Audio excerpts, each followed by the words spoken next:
Pois muito bem, hoje no programa Teletema Cast estamos recebendo um convidado muito especial. Antes eu peço aí um favor para você, nosso ouvinte e você que está nos assistindo através do YouTube. Dê o seu like no nosso canal, nos nossos vídeos, nas nossas publicações, ative o sininho para não perder nenhuma notificação e fique por dentro de todas as nossas entrevistas e de todo o conteúdo do canal do YouTube da Rádio Teletema. Rádio Teletema no YouTube, sempre tocando a trilha sonora do seu dia. Esse é o programa Teletema Cast e hoje estamos recebendo ele, que é um grande amigo, um colega aqui da Rádio Teletema. Agora sim, né? Dá pra dizer que ele é da Rádio Teletema. Já foi lá da Rádio Paraty, é comentarista esportivo, um dos primeiros, né? E eu acho que únicos, depois ele vai falar mais sobre isso, comentaristas esportivos cego, jornalista, um colega e um amigo muito especial aí, Felipe Diogo. Olá, Felipe, tudo bem? Olá, Thaís, muito boa tarde a você, muito boa tarde aos amigos do Teletema Cast. Obrigado pelo convite e é um prazer muito grande estar aqui falando com você e agora, né, já deu um tempo, aliás,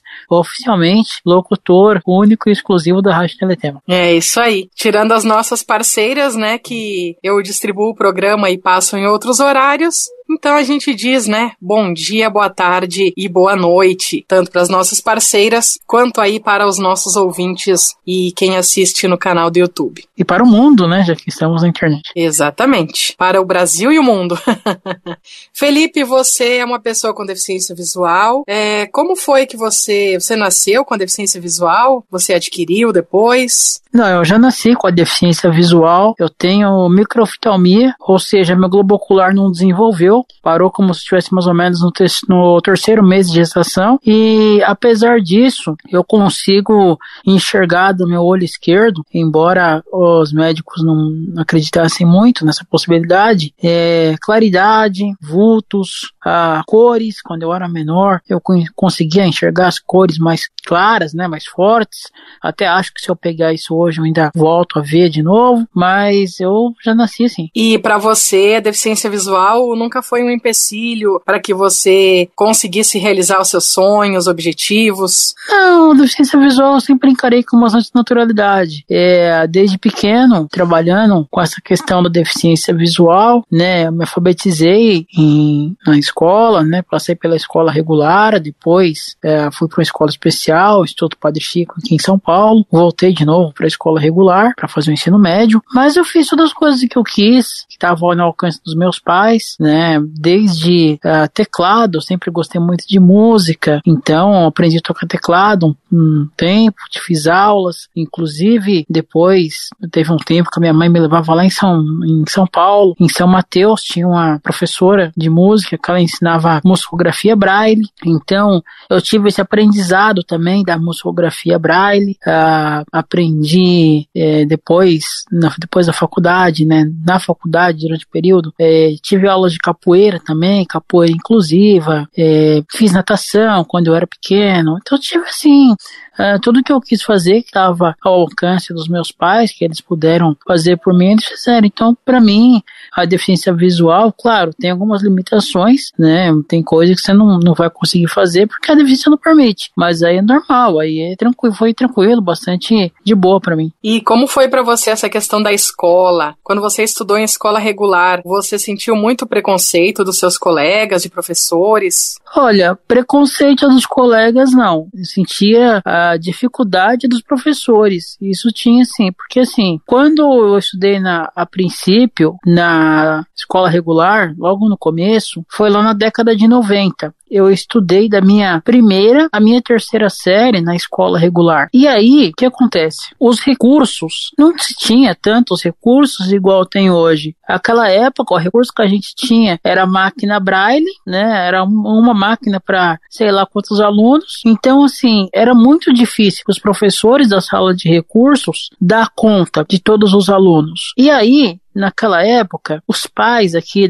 dos alunos, aqui do ABC de São Bernardo, Santo André, eles montaram uma associação que existe até hoje, só que com outras finalidades, hoje ela é esportiva, chamada APADV, Associação de Pais e Amigos de Deficientes Visuais. A finalidade na época era para se construir um centro de apoio, para que nesse centro de apoio tivesse mais máquinas para ajudar as crianças, os adolescentes que estudavam na escola a ter mais recursos, para se ter uma impressora Braille, porque os recursos na época vinham muito da fundação, só que às vezes vinha tarde, então às vezes os alunos estavam fazendo um exercício com um material que já estava ultrapassado, então era essa a luta na época. Só que quando a PADV, os pais, os professores da época conseguiram que fosse feito esse centro de apoio, na época chamava-se Centro de Apoio Pedagógico Nisso Tonhose Saraiva, o governo do estado de São Paulo mudou. Então o que aconteceu? Eles fizeram separação das escolas, ginásio para um lado e primário para o outro. Então aonde tinha esse centro de apoio, que era do lado da escola Maria Iracema Munhoz, aqui em São Bernardo do Campo, ficou o ginásio. E os alunos que eram do primário, que era no meu caso, por exemplo, de outros amigos, nós fomos para um bairro que era mais afastado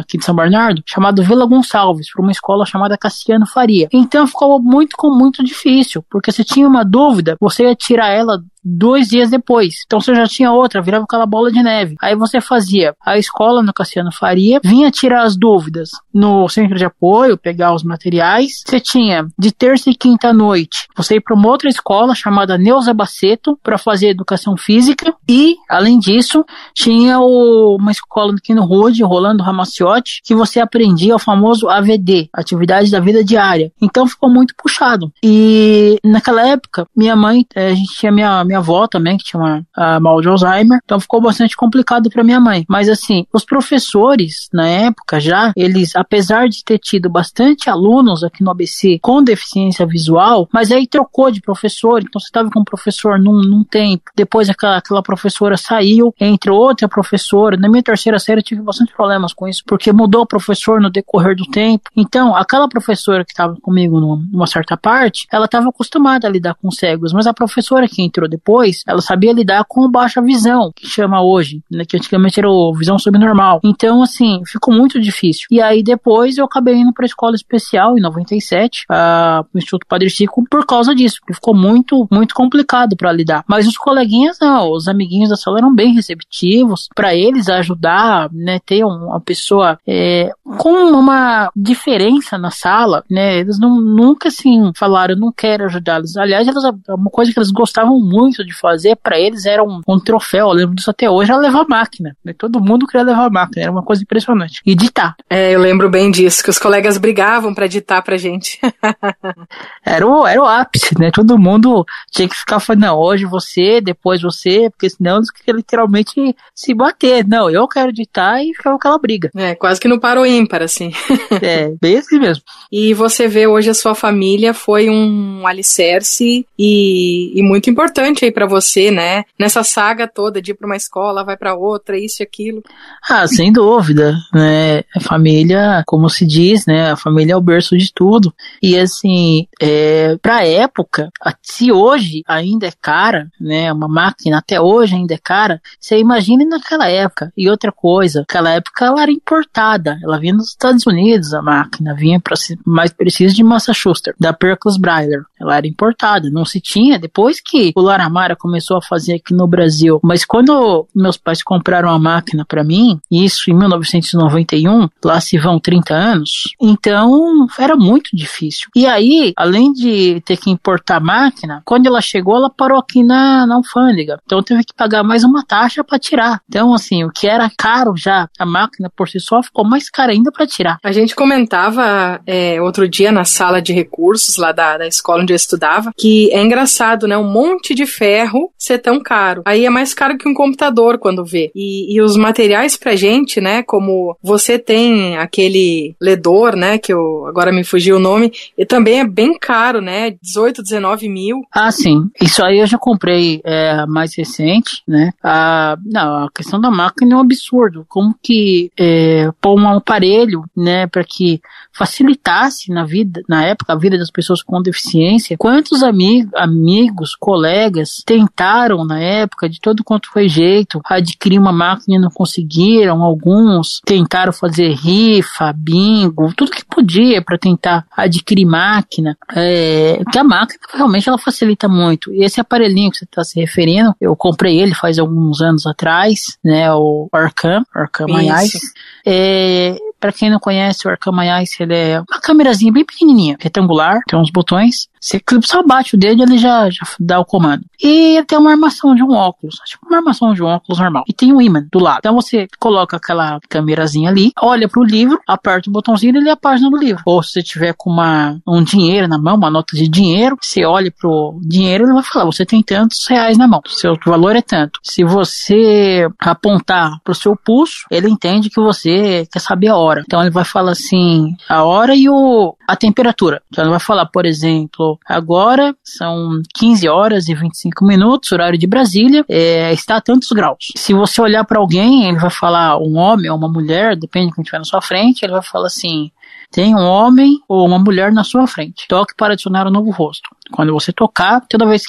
Aí você vai, depois do bip, você vai falar o nome da pessoa. Toda vez que essa pessoa olhar para você, ela vai reconhecer e falar. Mas realmente também é uma questão, um aparelho caro, né? Ele é um aparelho importado de Israel, embora ele tenha aqui no Brasil uma tecnologia israelense. Mas, assim, para os livros que eu gosto de ler, ele me dá uma autonomia maior, porque nem todo livro tem ou em audiolivro ou em braille. E eu gosto muito de livro de futebol, livro de comunicação, de rádio, esse tipo de coisa. Então ele me facilitou bastante. Por falar em comunicação, Felipe, como veio a comunicação para sua vida? O rádio, mais propriamente dito, né? E depois a gente vai falar também sobre TV, sobre esporte. Bom, o rádio na minha vida ele veio desde pequeno. Sempre fui apaixonado por rádio. Acompanhava tudo que era de rádio, desde programa de samba. Eu diria para você que eu tive várias fases na minha vida de criança. Eu gostava muito de samba por causa dos meus tios, né, os irmãos do meu pai, então eu aprendi esse gosto pelo samba, ouvia muitas rádios. Posteriormente, eu tive um primo, tenho um primo, aliás, que eu ia muito para casa da minha tia quando eu era criança, irmã da minha mãe. E esse meu primo, ele gostava muito de música clássica. Então eu aprendi com ele a gostar de música clássica. Eu até brinco até hoje, eu falo que eu era uma criança diferenciada, com 6, 7 anos, enquanto eu estava ouvindo Xuxa, eu estava ouvindo Mozart, Beethoven, eu aprendi esse gosto com ele. Então, assim, eu escutava muito a Rádio Cultura FM, outras rádios também, né, não só música clássica, Rádio Cidade, Band, e eu gostava muito de ligar nos programas. Esporte, né, tinha uma época que tinha uma promoção aqui em São Paulo, que era o Bolão Globo. Você ligava e você tinha que falar quem que ia fazer o primeiro gol ou quanto ia ser o placar. E eu lembro que naquela época era telefone de disco ainda. Tinha alguns telefones de tecla já, mas tinha um telefone de disco também. E eu ficava lá com os dedos ligando até conseguir para participar. Eu era rato de rádio. Ligava nos programas para falar, mesmo que fosse 1, 2 minutos, mas naquela época dos anos 90 era o ápice você falar com o locutor que você gostava, né? Locutor esportivo ou locutor musical. Então, assim, o rádio sempre esteve muito presente na minha vida. Eu ia conhecer as rádios quando os locutores deixavam, ligava, posso ir aí na rádio, né? Aí entrava aquele lado, eu sou deficiente visual, ficou imaginando, posso ir aí? Quando o pessoal liberava eu ia, cansei de ir em rádio. Fui muito na Rádio Globo, na Rádio Record de São Paulo, na época do saudoso Fiore Geliotti, fui conhecer a equipe. Quando os estúdios, teve uma vez que o pessoal da Rádio Cidade veio num shopping aqui em São Bernardo, fiquei falando pra minha mãe, não, mãe, vamos comigo, criar as Blitz, lembra das Blitz? Vamos lá, quero ganhar o prêmio da Rádio Cidade. Então, assim, o rádio sempre esteve muito presente pra mim. E as transmissões esportivas, né, eu sabia as equipes de cor e salteado. roteado em todas as rádios. Então, o rádio sempre foi meu melhor amigo. Onde eu ia, ou presente de aniversário, de Natal, o que você quer? Eu quero um rádio. Na época, o Walkman, né, famoso, nosso Walkman, meu Deus, como eu tô velho. Você já teve vários tipos de rádio, então. Tive. O Walkman, né, acho que 91, 92, era o ápice ter o Walkman, né.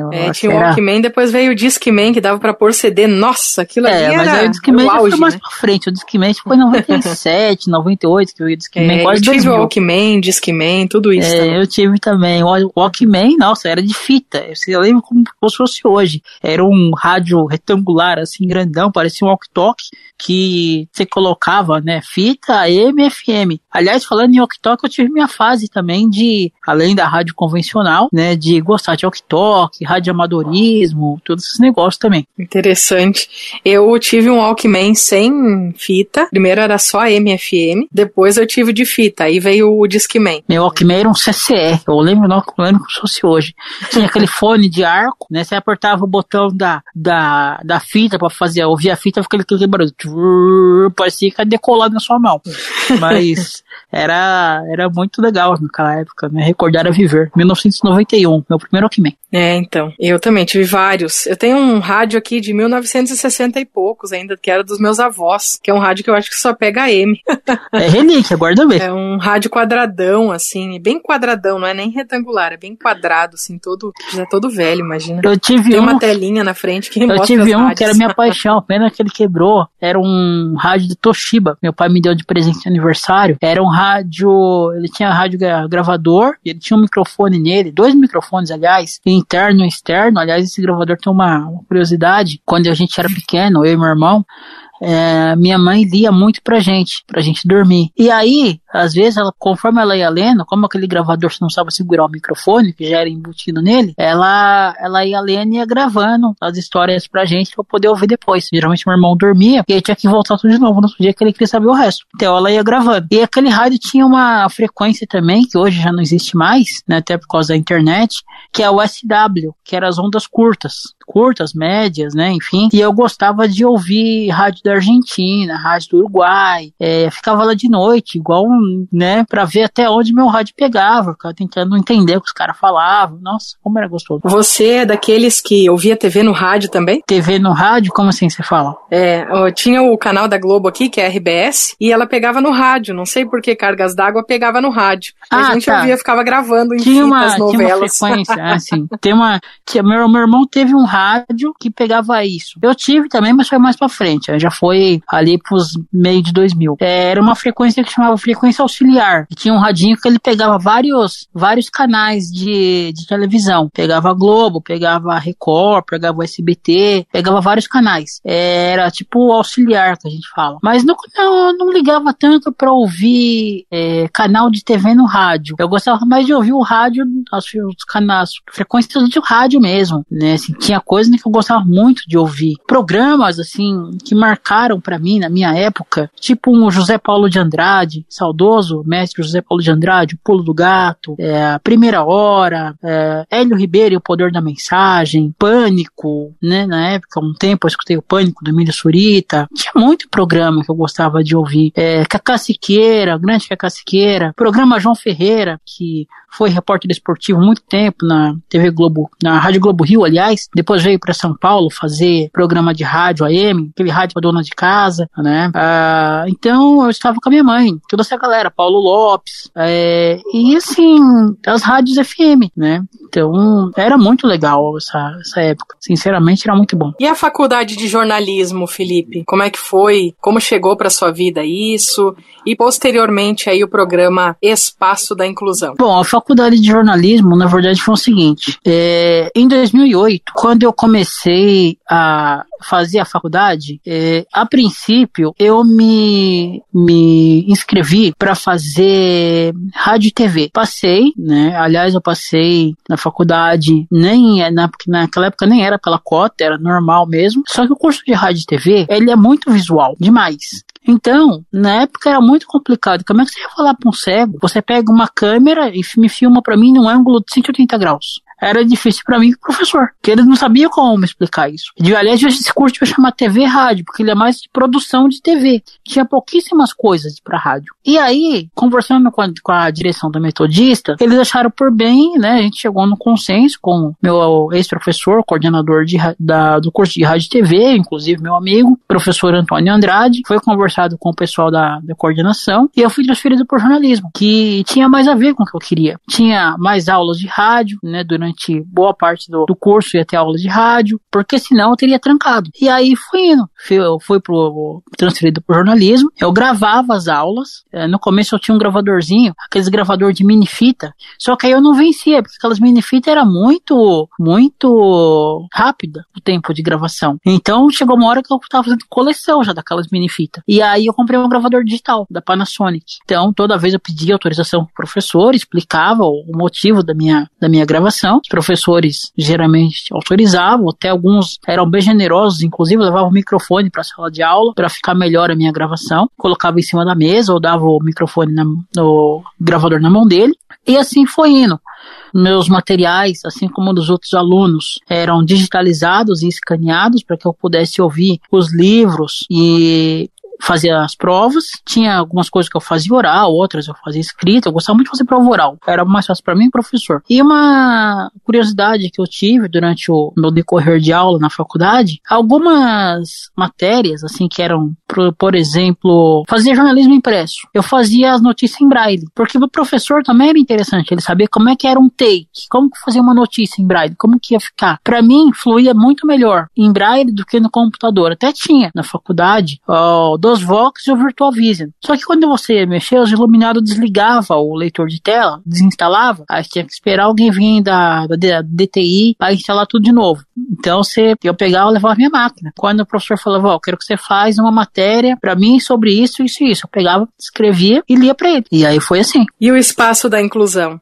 O espaço da inclusão, ele veio depois da minha formação, porque durante o período da faculdade, eu observava que faltava muito notícias sobre inclusão, sobre pessoas com deficiência. Então, sempre que eu podia, quando a gente ia escrever alguma coisa pro Rude Ramos Online, aliás, o Rude Ramos Online, Rude Ramos Jornal, um jornal muito tradicional aqui do ABC Paulista. Inclusive, nós tínhamos uma página na UOL. Eu lembro até que uma matéria que eu fiz para esse jornal, eles tinham uma parceria com o UOL, foi postada na primeira página da UOL.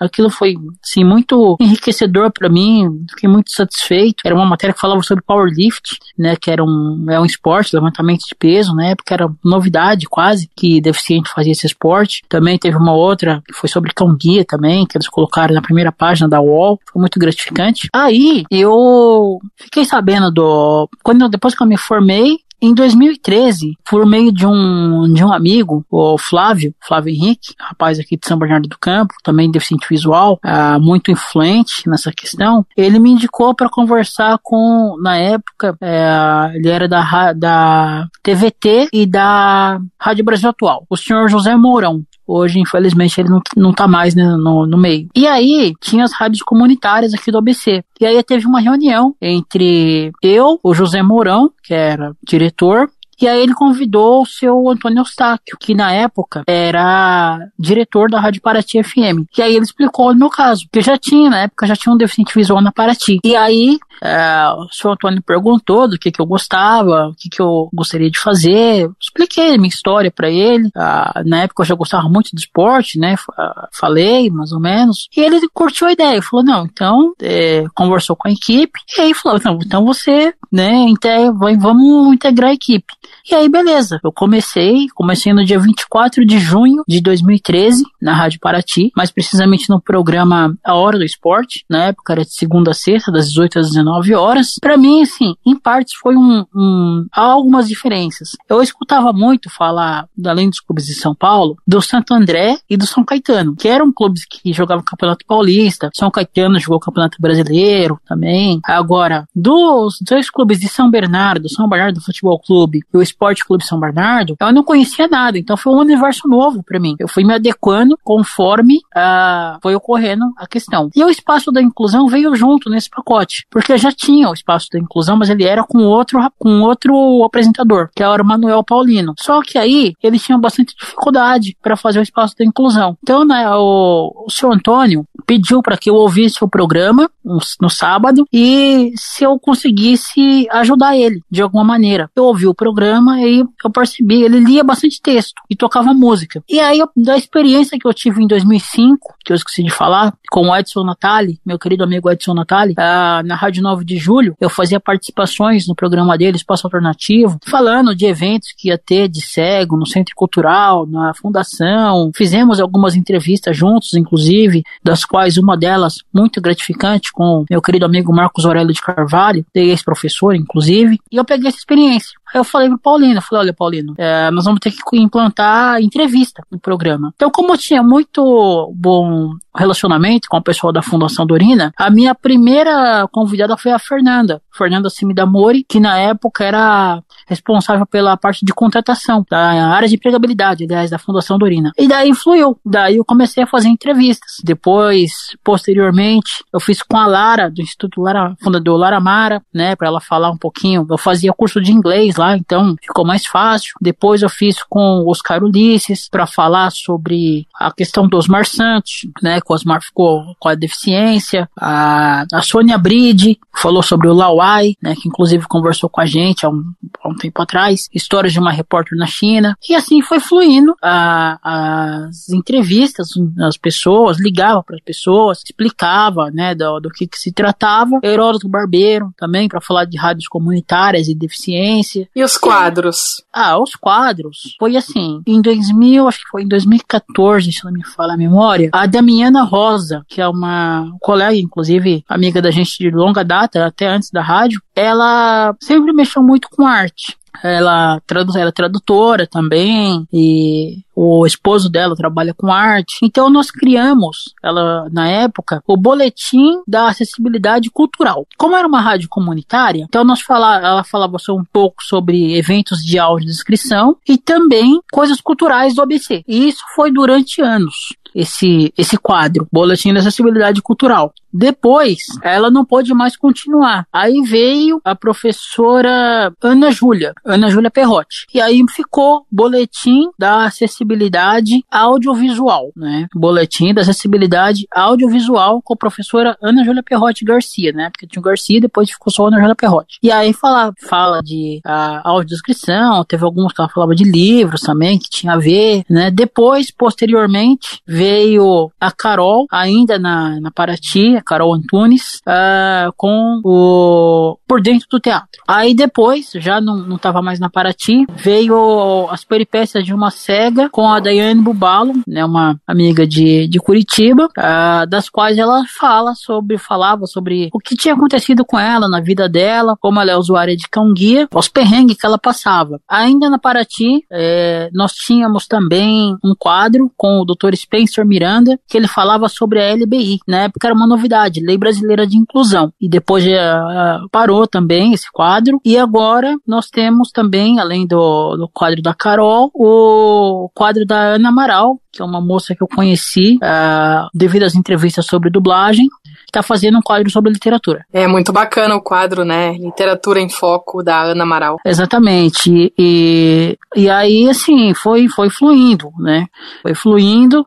Eu cheguei a convidar outras pessoas também para fazer quadros, algumas não puderam, não tiveram condições na época, né? Então, mas eu sempre quis dar oportunidade, e ainda um quadro que eu pretendo colocar, implementar isso, que eu acho que é uma classe que também precisa ser mais ouvida. Inclusive, estou em conversações com eles, já quiseram fazer, né?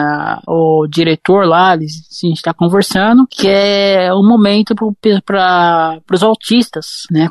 Estou conversando com o pessoal da Abraça. Aliás, um abraço para meus amigos da Abraça, o William, a Rita Luzeiro, que aliás uma grande pessoa também, e eu pretendo colocar, fazer um revezamento, alguma coisa assim, para ter esse quadro sobre autismo, ou pessoas autistas, né, no caso. Sim, sim. E como foi essa transição da sua vinda para Teletema, né, sua saída da Rádio Paraty, que era uma rádio comunitária, e vir aqui para uma web rádio, na qual você já fazia para várias web rádios o Espaço da Inclusão, porque ele era retransmitido para mais ou menos umas 12 a 15 web rádios, e aí agora você só tá na web. Como foi tudo isso? Bom, realmente o Espaço da Inclusão, ele atingiu assim como que eu posso falar, uma aceitação das web rádios até num período muito curto, porque eu comecei, como eu comentei, na Rádio Paraty FM no mês de junho. Quando foi ali pro final de junho,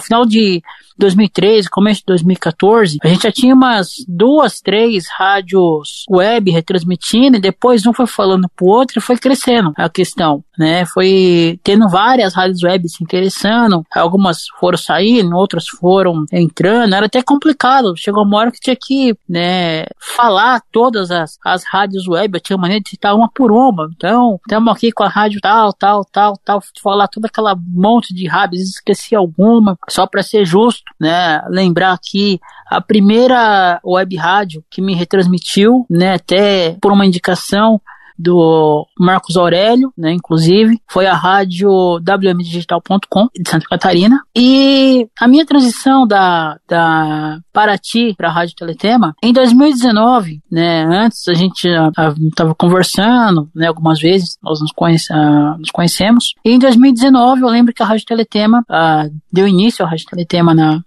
teve o início oficial, né, oficial não seria bem o termo, começou a programação da Rádio Teletema. A retomada dela, a retomada, né? Isso. Estava obrigado. Em 2017 e até 2019 meio parado o negócio por aqui.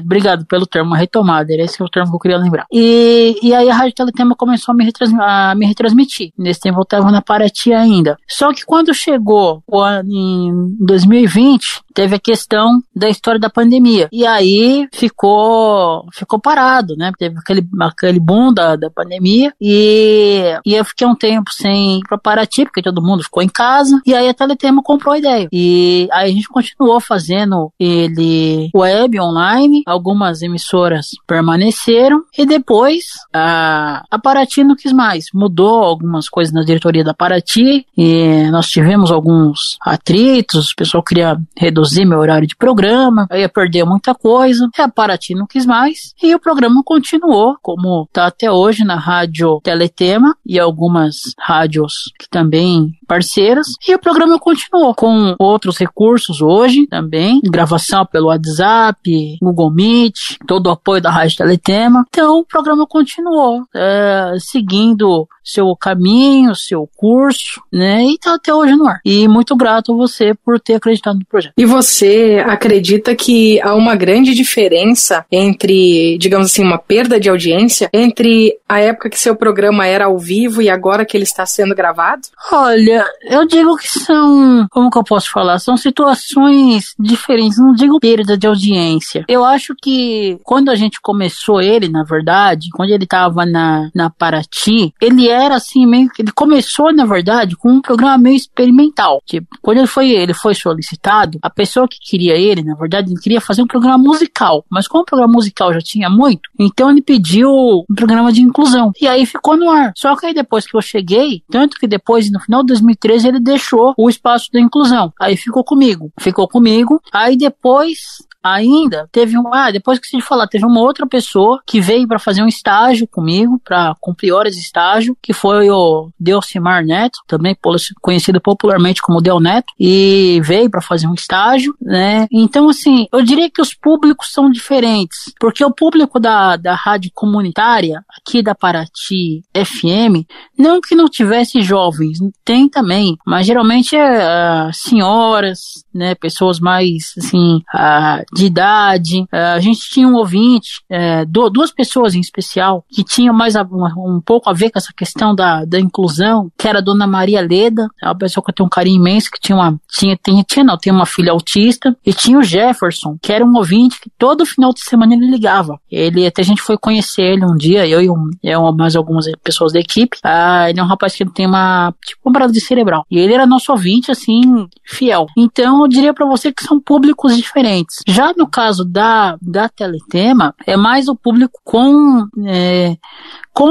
que tem a ver com o segmento da pessoa com deficiência, né? Então, não é bem aquela questão da rádio comunitária, que a rádio comunitária ela tem um alcance X. Acabou ali, se não estiver na internet, acabou. Essa é a grande diferença. Então, eu não diria que ele teve uma perda de audiência. Eu diria que são modos de transmissão diferentes. E público diferente que vai te ouvir, né? Exatamente, são públicos diferentes. Na Paraty, tinha algumas pessoas que conhecia. Por exemplo, tinha o Barba, meu amigo Barba, ele é uma pessoa que ele tem o trabalho convencional dele, né? Tem um comércio.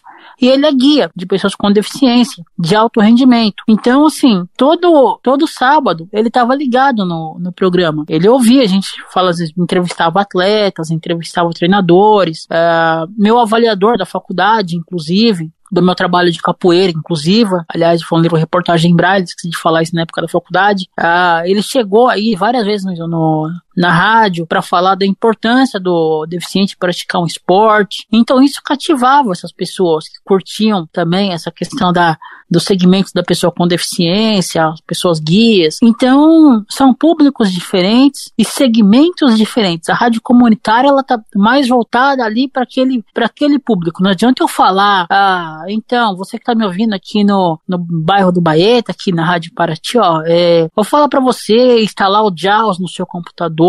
Se eu não explicar para aquele público o que é um JAWS, ele nunca vai saber. É diferente, por exemplo, da Teletema, que é uma rádio que, não vou dizer que não tem, mas o público, na sua maioria, são pessoas com deficiência visual. Não vou precisar explicar o que é um JAWS. Eu posso falar, saiu uma nova versão do JAWS. Ponto. Eu não vou precisar ficar explicando toda hora. Certo. E a TV, você assiste bastante novelas? Ou já foi bastante noveleiro, né? Além do futebol, é claro. Olha, eu já assisti algumas, gosto de algumas novelas, sobretudo as de época, né? Uma novela que eu gostava de assistir, eu gosto muito de trilhas, na verdade. Uma que eu assisti muito, a Rei do Gado, por exemplo, é uma novela que eu gostava de assistir. Inclusive, né, recentemente nós conversamos com o Neil Bernardes, que fez a trilha, né, do Rei do Gado, aquela música de abertura. A Terra Nostra também foi outra novela que eu assisti. Esperança, A Viagem, né, novela de 94, que teve a trilha do Roupa Nova, inclusive. Essa que passou recentemente em Vale a Pena Ver de Novo, Laços de Família. A do Tonho da Lua, lá, que era muito engraçada, do Mulheres de Areia, né. América foi uma novela, assim, que na época eu tava no ensino médio, e era muito engraçado porque todo mundo queria perguntar se o Jatobá fazia aquelas coisas mesmo, aprender braille, porque tava todo mundo via ali a questão do braille, então os alunos queriam aprender também, saber como é que era, né, foi uma fase assim bem, bem bacana. Algumas eu assisto, agora não mais muito, mas já assisti mais. O Jamanta, também de Torre de Babel, né, famoso Jamanta. Torre de Babel, depois ele voltou em Belíssima, de tanto sucesso que ele fez. Mas acho que o bom maior dele, né, que quando estourou mesmo foi na Torre de Babel, Torre de Babel. Jamanta vai matar Sandrinha, era muito Cacá Carvalho, era muito bacana. É muito interessante. Gostaria muito de entrevistá-lo. Também, esse eu queria muito entrevistar um dia. Vamp também, não sei se você lembra de Vamp, acho que você era bem pequenininho no tempo de Vamp. 1991. Exatamente, se eu tinha 6 anos, acho que você devia ter uns 4 nessa época. E a questão de você ser comentarista esportivo cego, como foi e é tudo isso? Então, isso é uma história bacana. Quando eu entrei na Paraty, a princípio, eu entrei para fazer...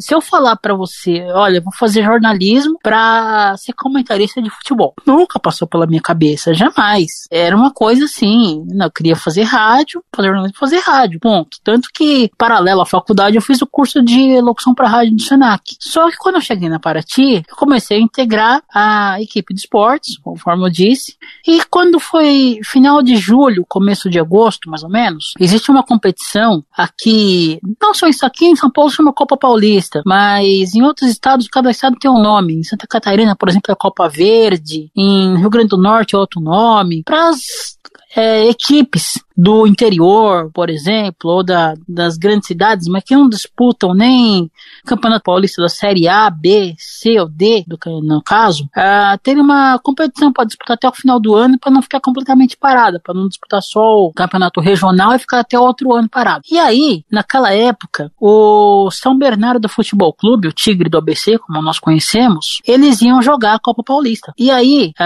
eles ficaram pensando na época, o Álvaro Gomes, que era do apresentador, âncora, né, junto com o Guina, o Renan, o seu Antônio, ficaram pensando como que eles poderiam incluir. Então, qual que foi a ideia?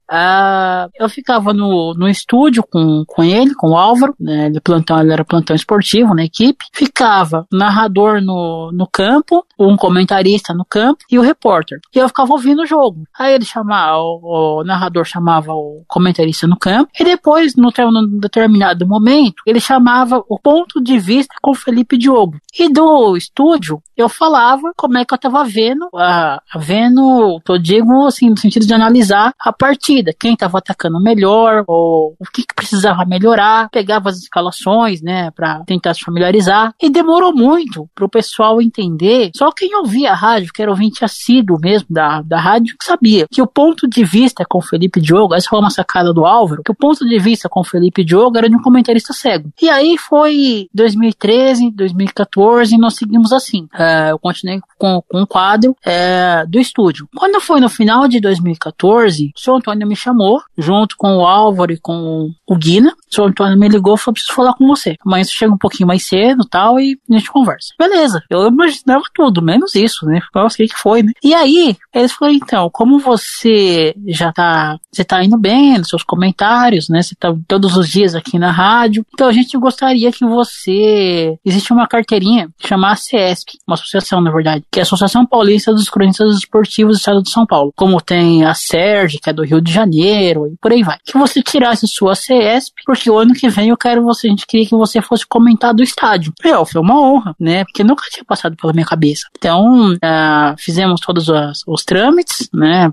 Tinha que ter uma assinatura da rádio, um e-mail lá, um carimbo da rádio, uma taxa que você paga anualmente, e eu fiz a carteirinha. E aí, quando foi o jogo do campeonato, quando a gente fez a Taça São Paulo, Campeonato Paulista, aí eu fui pra cabine. É outra, como que eu posso te falar, pegada. Porque na cabine você sente a vibração da torcida, né, como é que tá, então você tem mais meios de comentar. Você fala, a torcida do São Bernardo tá empolgada, tá passando essa vibração pro time, essa energia positiva, o time tá até jogando melhor depois nesses últimos minutos, tal. É claro que tem coisas que eu não posso comentar. Eu não posso falar, por exemplo, uma questão de pênalti. Eu não vi, né? A televisão pode me desmentir. Se até com o pessoal que enxerga, se colocar minha câmera lenta é complicado, então assim, tem coisa que eu não posso falar. Impedimento, eu posso falar do esquema tático, de como que a equipe tá, algumas coisas assim, mas tem lance que eu não posso tomar partido. E você fez uma matéria na Globo, né? No Esporte Espetacular. E aí, quando os colegas de imprensa vinham cobrir os campeonatos, era muito normal, o pessoal trocar figurinha com a equipe, pegar a escalação, até aí tudo bem. Só que quando eles olhavam pra cabine e vinha um cego comentando, o pessoal ficava assim meio, como assim? O que tá acontecendo? Mas ele comenta tão bem, ele é deficiente visual mesmo, né? Não é. E aí o pessoal ficava assim, com aquela cara assim, tipo, nossa, né? Que diferente. Aí começaram as matérias. A primeira matéria foi com o nosso amigo Álvaro, sugeriu para um amigo dele da UOL, Rafael Nardini. Aí foi a primeira matéria. Isso foi em 2015. A segunda matéria foi uma matéria do Rodrigo Inkel pro Esporte Fantástico, um programa da TV Record. Depois veio, ainda na área esportiva, uma matéria do Globo Esporte local. Isso acabou indo até pro site também, com o Cairo Barros. Ele fez uma matéria lá pro pessoal de Mogi das Cruzes, Suzano, Globo Esporte local lá, e acabou caindo eles gostaram tanto que foi pro site mesmo da Globo. Depois dessa, teve uma outra matéria para o programa da Olga Bon Giovanni, na TV Taburá de Cascavel. Eu sei que foram várias matérias seguidas, assim, teve da Timeline, da Rádio Gaúcha, inclusive, um abraço para os amigos da Rádio Gaúcha. Teve uma da Voz do Brasil, que infelizmente eles não me deram o link, tô esperando o link até hoje. A do Globo Esporte, também foi em 2015, com o Renato Peters. E 4 anos depois, em 2019, teve essa também do Esporte Espetacular. Foi uma matéria, assim, foi filmada em 3 locais diferentes. Uma parte aqui em casa, uma parte na Rádio Paraty e uma parte no campo, né? Que foi aquele jogo do Palmeiras, a Libertadores, né? E foi, assim, uma matéria super especial, né, praticamente 12 minutos e pouco de matéria no Esporte Espetacular, no horário nobre no domingo, né, quase meio-dia foi pro ar aquela matéria. Foi muito especial, muita gente entrou em contato comigo depois daquela matéria, estudantes, pessoas de fora do Brasil, foi um momento único. Foi muito bacana, foi uma grande repercussão mesmo. Nossa, Felipe, tá tão bom conversar com você, mas infelizmente o nosso tempo é curto, né, o Teletema Cast tem só 1 hora. Então quero deixar aqui o meu forte abraço para você, a minha gratidão pela sua participação aqui no nosso programa, pedir que você deixe as suas considerações finais, as suas redes sociais aí para que o pessoal te procure e também o convite para o pessoal ouvir daqui a pouquinho aqui na Rádio Teletema, após o término do programa Teletema Cast, o programa Espaço da Inclusão. Bom, primeiramente, gostaria de agradecer a oportunidade, dizer que foi uma honra muito grande estar participando do Teletema Cast e estar também na Rádio Teletema, né, com o Espaço da Inclusão. Quem quiser entrar em contato comigo, pode me mandar e-mail, fe.diogo@yahoo.com.br, me procurar no Facebook também, Felipe Diogo. Eu não tenho Instagram, mas tenho WhatsApp também, quem quiser falar comigo no WhatsApp, 11 97492 6525, 11 97492 6525, atendo todo mundo, não tem problema nenhum, sempre um prazer. E eu deixaria aquele recado, né? Você que tem algum sonho na sua vida, seja ele qual for, independente de você ter uma, entre aspas, deficiência, lute por ele, né? Batalhe, que você possivelmente irá conseguir. E como bem colocou a Thaís, não perca também o programa Espaço da Inclusão. Muito bem, conversamos aqui no programa Teletema Cast com o amigo jornalista e comentarista esportivo Felipe Diogo.